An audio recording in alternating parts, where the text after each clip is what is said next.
Meanwhile, mainstream media are campaigning against fake news sweeping across the internet. Yet it seems few are questioning the sources the very same media outlets get their news from. In the Now host, Anissa Nawe investigates.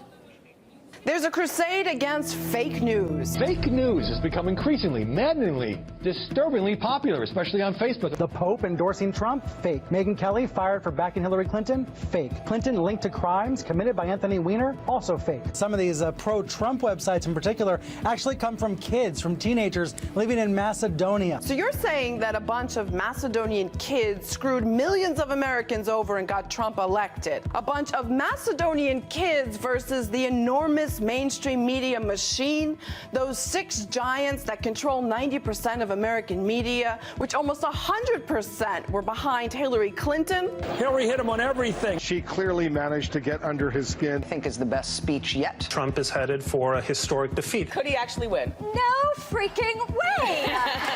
Oh no, you don't make up news intentionally. CNN didn't interview their super Hillary fan cameraman intentionally, and Fox's fake former CIA operative was just an honest mistake, fine. But misleading, misinforming, pulling out of context and propagating war, that's your intention for sure. Remember WMDs? We should have been more skeptical. Yes, you should have been, but lessons aren't learned. Yugoslavia, Iraq, Afghanistan, Libya, Syria, ISIS, terrorists, or what do you call them? Moderate rebels? What you do is way more dangerous. Your real news starts wars, kills and displaces millions, and destroys entire regions. So fake news. Most can see that coming. It's the real news that needs a check. So it seems President-elect Donald Trump faces yet another challenge in the form of the U.S. mainstream media. RT's Ilya Petrenko sums up the uneasy relationship between America's incoming leader and how it's going with the news outlets. Who loathed biased media more, presidential candidate Donald or President-elect Donald? But watch out, because this guy bites back.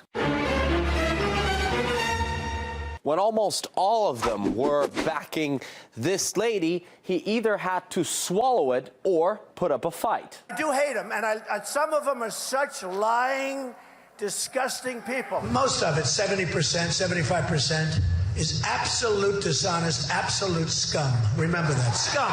You keep calling us the dishonest press, the disgusting press. I find the political press to be unbelievably dishonest. But he won, so isn't it time for a post-election thaw?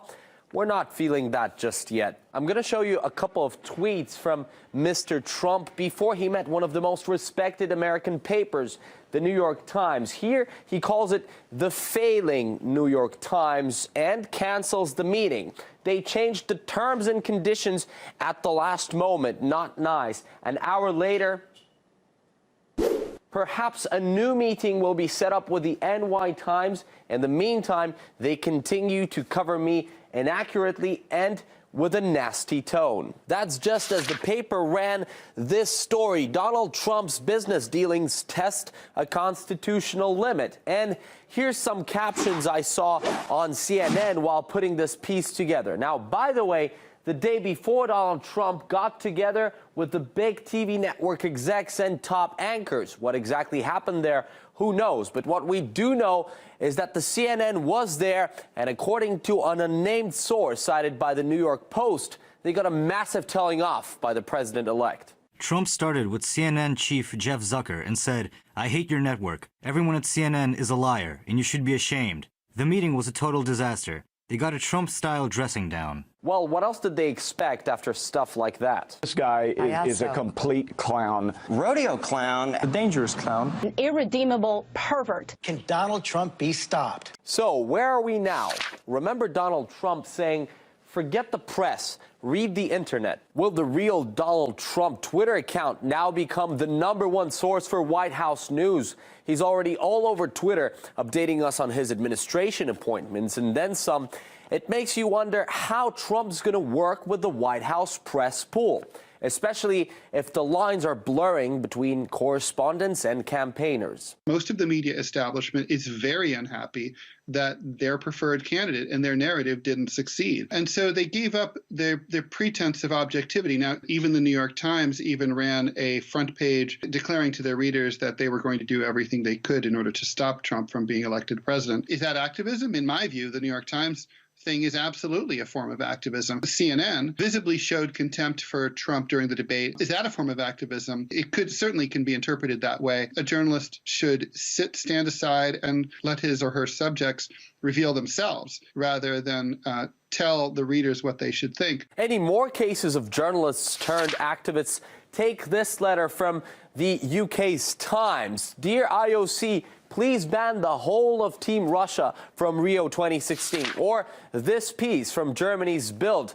There are good bombs and bad bombs. Just think Mosul and Aleppo here. How about when the BBC was covering the Scottish referendum?